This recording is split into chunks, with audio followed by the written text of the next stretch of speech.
Sugar, sugar, sugar. Twist. Have you heard of the career stream or cream cousin called Oreology? What the hell is that? Today we're going to talk about a not so simple twist of fate. That was the name of the thing that I wrote this week, which you of course read. Maybe I read it to you. Either way. Felt an emptiness inside to which he just could not relate. Brought on by a simple twist of fate. I can't really do a good Bob Dylan impression. Can anyone? I don't even think Bob Dylan could do a Bob Dylan impression. He's so far out of who he is.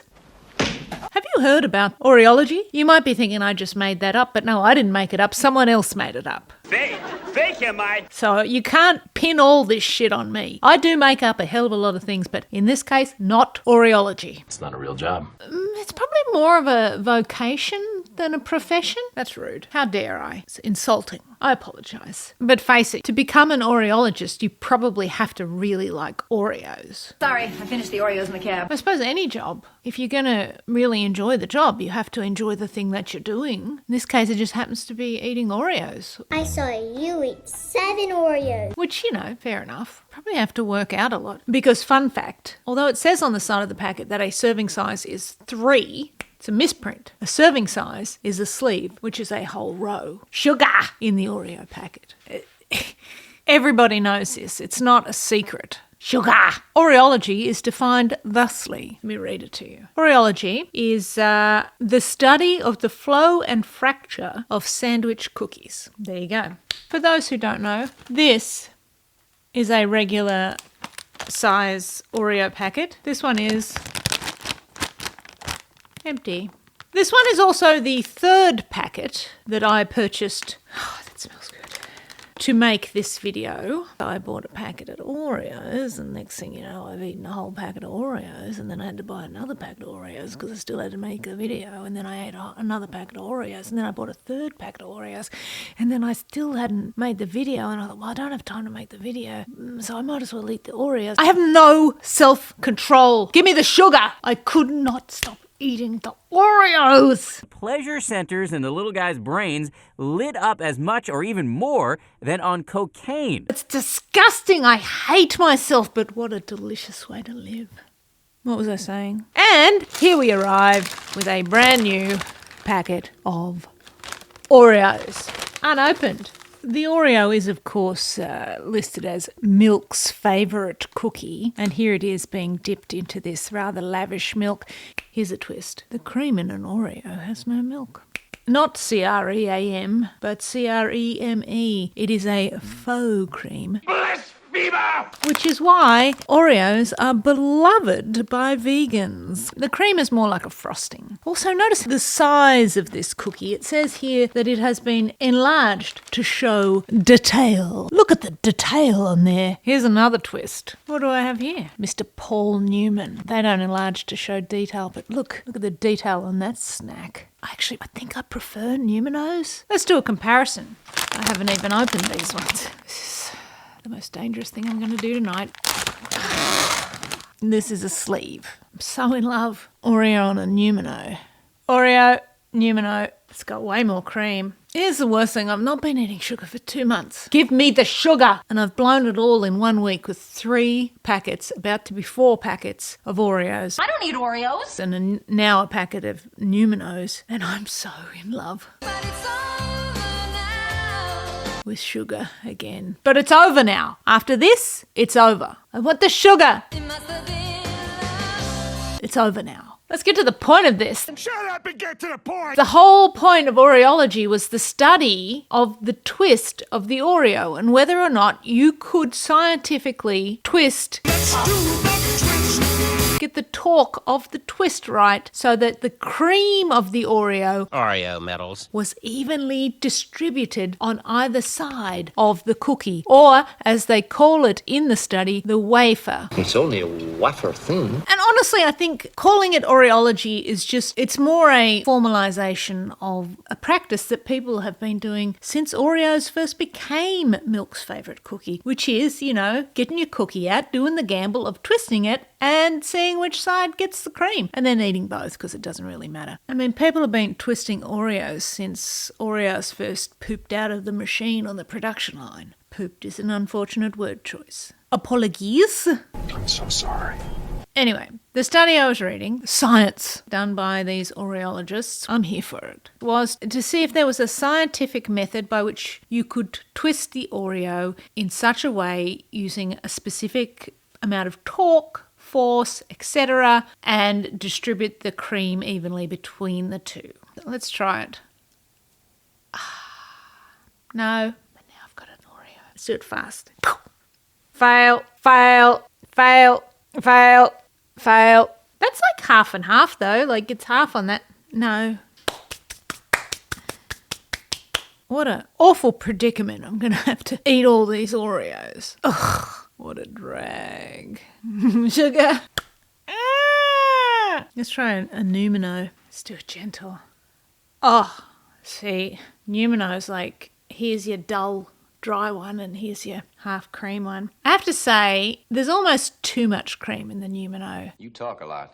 Sugar. Wafer thin. Getting sidetracked. Let me read this paragraph from the article from which I learnt about this study that occurred at MIT, I believe. For Crystal Owens, a PhD candidate in mechanical engineering at Massachusetts Institute of Technology, MIT, mascot's the beaver,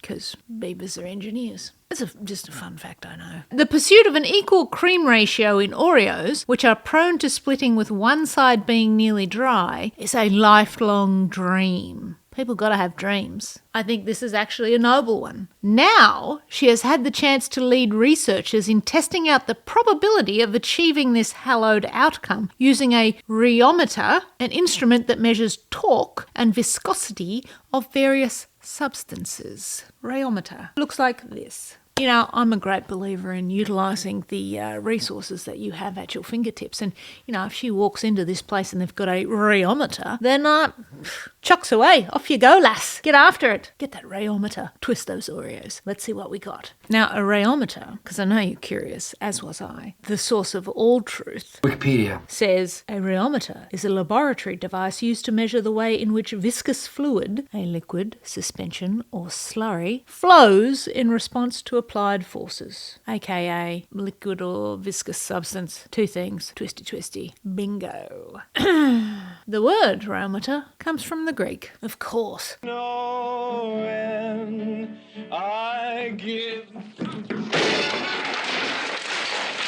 Those Greeks were twisted. I think we can all agree. Here is a science picture with science things on it. See that there? That's our victim in the rheometer, the Oreo. I guess this bit here is the rheometer. And this stuff here, that's like some fancy number science talky stuff. I don't know what that means. But it looks good, looks smart. That looks like the kind of thing that, what's his name? What is that movie? That looks like some Goodwill Hunting kind of stuff. I don't know. Now, along with that, our intrepid Oreologists decided to invent their own rheometer, an Oreo-focused one. This is a 3D rendering of it, and I don't understand any of this, and it's not important to what we're talking about today, so I'll drop that 3D printed thing. Anyway, after twisting apart their Oreos using the rheometer, I only have hands. I'm a J-ometer.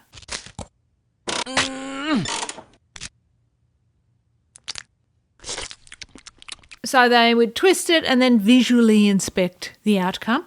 They tested things like the heat of the cream, whether that affected it, the temperature. A number of variations included dipping the cookie in milk, for example, to measure the ability of it to hold together. Keep it together, keep it together, keep it together, keep it together, keep it together. Changing the rotation rate of the rheometer. Testing the different flavours, which I don't mess with the flavours. They're a little too not right. But despite their best efforts, the researchers were not able to find a solution for the problem that has vexed Owens, that's the researcher, for decades. The results, she said, validated what I saw as a child. We found no trick for opening up our Oreos, she said. No trick. In essentially all possible twisting configurations, the cream tends to delaminate from one wafer, resulting in one nearly bare wafer and one with almost all the cream. In the cases where cream ends up on both wafers, which we've seen a couple of examples of today, it tends to divide in half so that each wafer has a half moon of cream rather than a thin layer. So if you want half and half evenly, you have to mash it yourself, basically. Mash 'em! Another interesting thing I read, well, it's not really interesting. Another thing I read was a theory for why it seems to be attached more strongly to one side of the wafer than the other. And that is when they're making an Oreo on the conveyor belt, you'll have one half lying flat.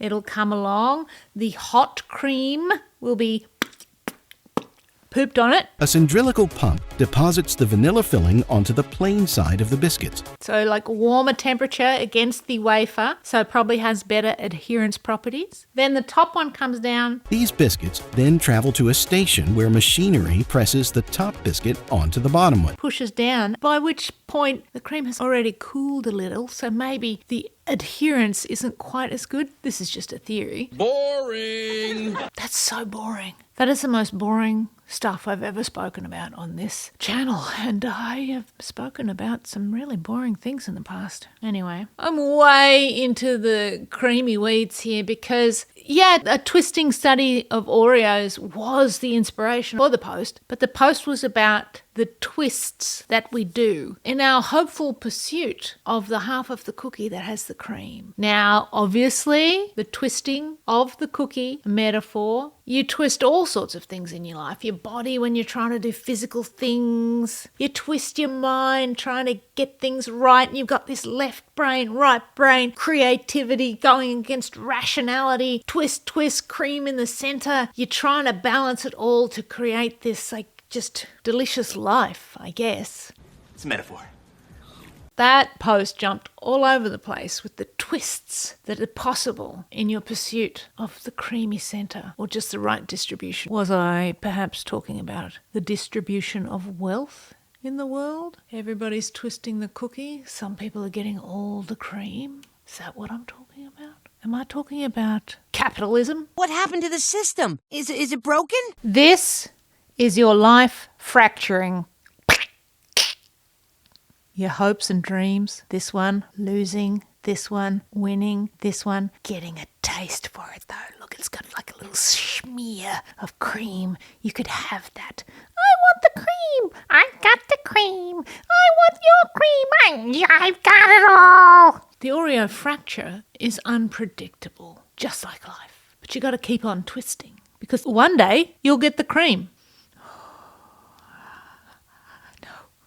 Plot twist. Sometimes you get the cream and the cream is not what you thought the cream would be and you don't want that cream. You got to go twist another Oreo in that case. Get some different cream. Sometimes you twist in the cream.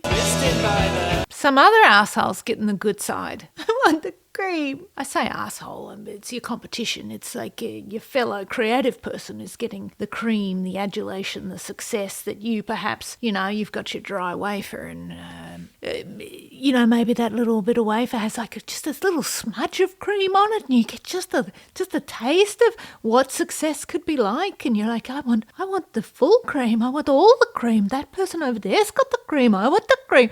I'm going to go twist some more Oreos. I want the delicious cream too. Because now that I've tasted a little bit of cream, I want more cream. And I don't mind sharing the cream with other people. What am I talking about?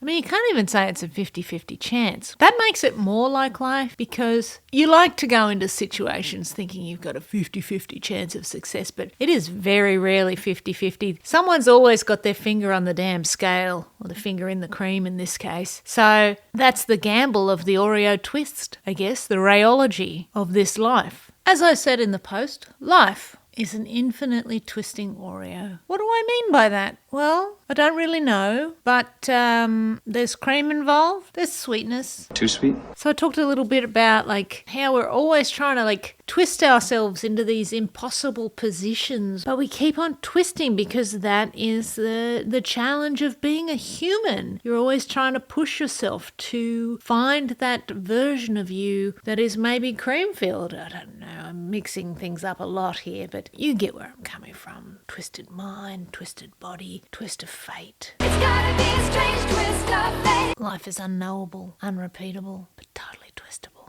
So, if your life is the Oreo, then what is the rheometer? Is that just circumstance? Is that other people? Do other people twist you or do you do the twisting? You know what's preferred? If you're always the one doing the twisting, don't let other people twist you to see what cream comes out of you. That sounded weird. Give me the sugar. Give me the sugar. I think about like the first maybe 3/4 of the post. Like all the twists I was talking about didn't sound particularly positive, I don't think. I wanted to end it on this note of like, you can't give up on life, on the world, on people. I guess what I got out of Oreology is just the hopefulness of it, you know, right? It's a simple thing. I mean, as a metaphor, it's quite hopeful. 2 halves, cream in the centre. You turn it into a game because humans like to gamble. Like they're fascinated by outcomes. So if I twist this Oreo, which side, left or right, will get the cream? Even though it's a pointless gamble because I have the whole cookie. I already have the whole cookie. So what am I trying to say? Let's wrap this up. There's the surprise of it. Just keep twisting. If this is my life, then one day... Close enough. I'll take it. There's a line near the end. Cream or no cream. We're all getting dunked. That's life. I'll see you next week. Oh, sugar!